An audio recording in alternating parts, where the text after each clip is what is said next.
Ben, je sais pas, mais c'est amusant parce que les gens ils vont t'attendre là-dessus. Avec la barde, tout ça, ils vont se dire là, on va. En l'occurrence, le droit des affaires, il veut dépénaliser le droit des affaires. Alors, ça touche le bien social et puis autre chose. Il faudrait qu'on soit un peu doué quand même, tu vois. On va sur du slam, du rap, mais un peu. Philippe Val, bonjour. Bonjour. Donc, on aurait aimé que vous nous parliez un petit peu de cette pétition contre les tests ADN. Le fait de mêler dans une loi le mot ADN et la loi immigration, déjà qu'on a avalé immigration et identité nationale, c'est déjà inavalable. Maintenant, ADN et immigration, non. Ils pourront amender tout ce qu'ils voudront. On va se battre pour que l'ADN sorte de la loi d'immigration. Là, déjà, je pense que beaucoup de gens de la société de différents horizons ont vraiment exprimé un refus massif de cet amendement Mariani.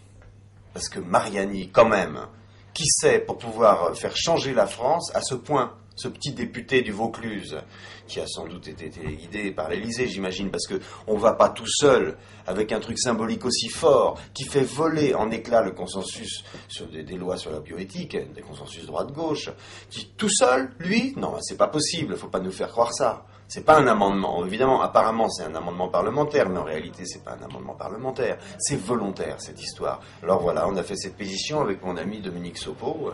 On s'est mis au travail et voilà. D'accord. Et est-ce que c'est réellement contre l'amendement ou c'est vraiment les risques que ça pourrait engendrer? C'est contre l'amendement. C'est principiel. On ne trie pas les êtres humains sur la base de leur code génétique. C'est tout. Et vous êtes d'accord avec, par exemple, le PS qui parle de front de nationalisation Évidemment.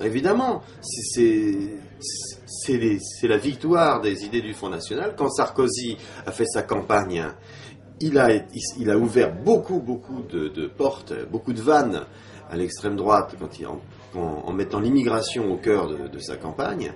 Et il a oublié de les refermer maintenant qu'il est président. Et il se retrouve avec ça à la Chambre. Sa chambre, sa majorité est profondément divisée là-dessus. Au bout de 5 mois qu'il est à l'Élysée, c'est bizarre quand même. Ça fait pas sérieux, hein. C'est amateur quand même. Celle-ci n'est pas encore signée, n'est pas encore votée par le Parlement, il n'y a pas encore de décret d'application, que déjà il annonce une prochaine loi avec des quotas géographiques. C'est pour ça qu'ils ont fait les statistiques ethniques, c'est pour mettre en place les quotas géographiques. Qu'un pays définisse d'une façon parlementaire, avec un débat parlementaire, les nécessités de l'immigration, ce qu'il peut faire au niveau de l'immigration tous les ans ou tous les 3 ans, c'est concevable, mais certainement pas par quota. Vous pensez que c'est un phénomène qui est... vous pensez que c'est vraiment... ce serait le début? Mais bien sûr, c'est des tabous qui brisent. On ne brise pas des tabous pour rien. Quand vous pétez un petit verrou dans une porte, c'est que vous voulez passer la porte. Là, c'est un petit verrou sur la porte. C'est que vous voulez passer la porte, passer la ligne, et vous annoncez tout de suite une réforme de la Constitution. On va juste toucher aux droits de l'homme. Attends, pas déconner quand même, non.